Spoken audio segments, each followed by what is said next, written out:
आन्दोलन समितिले तोकेका जनकमान्डर दुर्गा प्रसाईले आफूले पूर्व राजा शाहसँग तिनकुने घटनाको अघिल्लो दिन भेटेको बयान दिएका छन्। प्रसाईसहित 61 जना विरुद्ध सरकारी वकिलको कार्यालय काठमाडौँले जिल्ला अदालत काठमाडौँमा आइतबार मुद्दा दायर गरेको छ।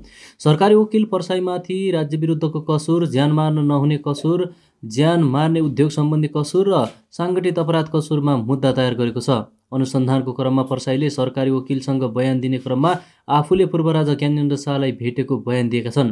म नेपालका राजा ज्ञानेन्द्र शाहलाई राम्रोसँग चिन्दछु। शाहसँग मेरो सम्बन्ध राजा र जनता बीचको सम्बन्ध हो। शाहसँग मेरो विगत 5 वर्ष अगाडिदेखि पटक पटक भेट भइरहेको छ। शाहसँग भेट गर्दा निजी सचिव मार्फत भेटघाट हुने गरेका थिए, उनले बयानमा भनेका छन्। प्रसाईले यो नेताहरूबाट देश नचल्ने भएकोले शाहले नै चलाउनु पर्ने भन्दै चैत 14 गते पूर्व राजालाई भेट्न गएको बताएका हुन्। यो नेताहरूबाट देश चल्दैन, तपाईँ आफै आएर देश चलाउनु पर्छ, हामी नेपालीहरूको अभिभावक हुनुपर्छ, किनकि यो देश तपाईँको जिजु बडा महाराजधिराज श्री 5 बडा महाराजधिराज पृथ्वीनारायण शाहले आर्जेको देश भएकोले तपाईँ पुनः आउनु पर्यो भनेर म पटक पटक भेट्न गएको हुँ।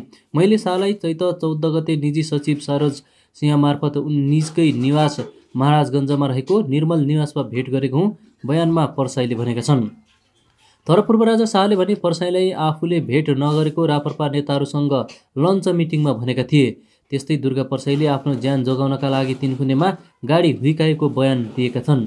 कार्यक्रम स्थलको वरपर रहेका घरको छतमा अपरिचित मानिसहरू हात हतियारसहित बसेको मैले देखेपछि मलाई मार्ने योजना बनाएको भन्ने कुरा मलाई लागेपछि म गाडीको पछाडिको डालाबाट हाम फाली गाडी चलाइरहेको ड्राइभरलाई बाहिर निकाले। उक्त गाडीको ड्राइभरको सिटमा म आफै बसी म आफ्नो ज्यान जोगाउन सुरक्षाका लागि सबैजना जाओ आओ भन्दै आफू बाँच्नको लागि कार्यक्रममा आएका अन्य मानिसहरूलाई समेत बचाउन भनी आफूलाई समेत बोलाई प्रहरीको घेराभित्र जाने गाडी मैले चलाई अगाडि बढाएको हुँ, उनले बयानमा भनेका छन्। उनले आफूले गाडी चलाउँदा ड्युटीमा खटिएका प्रहरी कर्मचारीहरूलाई घाउचोट नलागेको बताएका छन्, बरु उल्टै आफ्नो गाडीको सिसा फुटाएको बताएका छन्। ड्युटीमा खटेका प्रहरी कर्मचारीहरूलाई घाउचोट हुने गरी गाडीले पेलेर लगेको छैन, बरु सो समयमा मेरो गाडी नै फुटाइएको छ, उनले भने। म आफू सुरक्षित हुनका लागि मात्र हतार गरी प्रहरीको घेराभित्र गएको हुँ, बयानमा भनेका छन्। यस्तै काठमाडौँको तिनकुने घटनामा हाजिरी जवानीमा रहेका राप्रपाका 2 नेताहरू पनि सम्पर्कमा नरहेको प्रहरीले बताएको छ। राप्रपाका वरिष्ठ उपाध्यक्ष रविन्द्र मिश्र र सांसद समेत रहेका महामन्त्री धवल शमशेर राणा प्रहरीको सम्पर्कमा नरहेको बताएका छन्। जिल्ला प्रहरी परिषद काठमाडौँले गत बिहिबार तिनकुने घटनामा अनुसन्धान सकेर सरकारी वकिल कार्यालय काठमाडौँमा प्रतिवेदन बुझाएको थियो।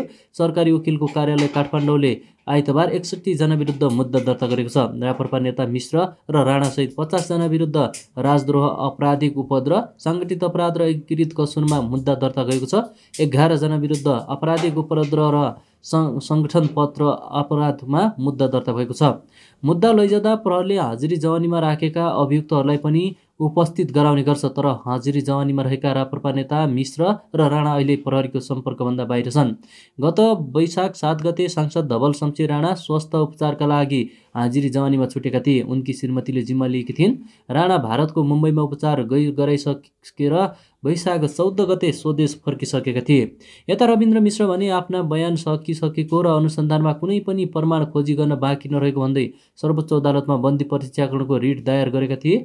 जेठ 2 गते सर्वोच्चका न्यायाधीशहरू कुमार चुनाल र तिलप्रसाद श्रेष्ठको इजलासले मिश्रलाई हाजिरी जवानीमा छाड्न आदेश दिएको थियो। हाजिरी जवानीमा मिश्रको 2 जना वकिलले लिएका थिए। अधिवक्ता श्यामबहादुर साई र वसन्त बाल्यानको जिम्मामा छोडिएको थियो। स्रोतका अनुसार रविन्द्र मिश्र अहिले उनीहरू दुवै अधिवक्ताकै सम्पर्कमा छैनन्, त्यसैले उनीहरू अहिले तनावमा छन्। उहाँहरूले जिम्मा लिनुभएको थियो, तर अहिले मिश्रजी उहाँहरूकै सम्पर्कमा हुनुहुन्न, त्यसैले तनावमा हुनुहुन्छ, स्रोतले भने। सरकारी वकिल कार्यालय काठमाडौँका प्रवक्ता समेत रहेका जिल्ला न्यायाधिवक्ता गोकुल प्रसाद निरौला राप्रपा नेताहरू मिश्र र राणा दुवै सम्पर्कमा नरहेको बताएका छन्। उहाँहरू आज मुद्दा दर्ता गर्दा उपस्थित हुनुपर्ने हो, प्रहरीले पनि उपस्थित गराउनु पर्ने हो, प्रहरीले उहाँहरूलाई खोजिरहेको भनेको छ। आज उहाँहरू नआएपछि अब फरारमा कायम रहने भएको उहाँले बताउनुभयो। यस्तै जिल्ला प्रहरी परिषद काठमाडौँका एसपी अपिलराज बोहराले मिश्र र राणा दुवैजना सम्पर्कमा नआएको बताएका हुन्। मुद्दा लैजाने बेला उहाँहरू सम्पर्कमै आउनु भएन, उनले भने। प्रहरीले मिश्र र राणा सम्पर्कमा नआएपछि जिम्मा लिएका व्यक्तिहरूलाई पत्राचार गरेको छ। उनीहरू पनि सम्पर्कमा नआएमा कानुनी व्यवस्था अनुसार नै जरिमाना गर्न सक्ने पनि बोहराले बताएका छन्। मिश्र र राणा आउनु भएन, हामीले हाजिरी जवानीमा बस्नेहरूलाई 50,000सम्म जरिवाना गर्न सक्छौँ उनले भने। कतिपयको वकिल नै जवानीमा बस्नु भएको छ। मुलुकी फौजदारी कार्यविधि संहिता 2074 को दफा 15 को उपदफा 4 अनुसार जरिवाना गर्न सकिने व्यवस्था छ। तोकिएको समयमा त्यस्तो मानिस जवानीमा छुटेका व्यक्ति नगएमा हाजिरी जवानी दिने व्यक्तिलाई अनुसन्धान गर्ने अधिकारीले 50,000 रुपियाँसम्म जरिवाना गर्न सक्छ, उक्त उपदफामा भनिएको छ। अहिले सम्पर्कमा नआएपछि प्रहरीले उनीहरूको खोजी गरिरहेको हो। मिश्र वकिल श्यामबहादुर शाहीको नम्बरमा फोन सम्पर्क गरेको थियो तर सम्पर्क हुन सकेन। मिश्रको मोबाइल भने अफ छ, साथै उनका स्वकीय सचिवको फोन पनि अफ रहेको छ। महामन्त्री राणाको मोबाइल पनि अफ छ। नवराज सुवेदी नेतृत्वको संयुक्त जनआन्दोलन समितिले तोकेका जनकमान्डर दुर्गा परसाईको आह्वानमा चैत 15 गते तीनकुनेमा प्रदर्शन भएको थियो। प्रदर्शनमा हिंसात्मक हुँदा 2 जनाको मृत्यु भयो। निजी घर, सरकारी गाडी, जडीबुटी प्रदूषण केन्द्र र पार्टी कार्यालयमा आगजनी भएको थियो भने भाटभटिनीमा लुटपाट भएको थियो। सुवेदी नेतृत्वको समितिको सदस्य सचिवमा राप्रपा वरिष्ठ उपाध्यक्ष मिश्र र आन्दोलन परिचालन समिति महामन्त्री राणा थिए। उक्त घटनामा संलग्न रहेको आरोपमा प्रहरीले मिश्र र राणालाई पक्राउ गरी अदालतबाट अनुमति लिई अनुसन्धान गरेको थियो।